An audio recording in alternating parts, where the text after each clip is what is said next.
You know what's cool about these three types of Chinese Dao?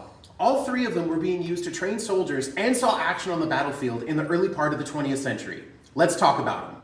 Now, the Da Dao is the most famous out of those three, and it's seen as something of a symbol of resistance against Japanese aggression during the Second Sino-Japanese War. Although, in reality, a lot of the time, this weapon was busy dealing out brutal forms of street justice, and in certain contexts was really a weapon of oppression against the local populace rather than a weapon of resistance.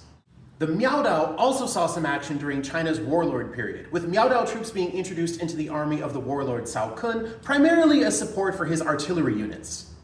And even pole weapons like the Pudao were being used to train soldiers during this time. And there's actually some really good footage of the training routines that people were using to learn how to wield this weapon. Now, obviously, these were not the primary weapons of the time, but they had a role to play in these early 20th century conflicts. And the same techniques that might have made a Miaodao or a Dadao effective against spears and other pole arms found a new role in being used against the rifle and bayonet.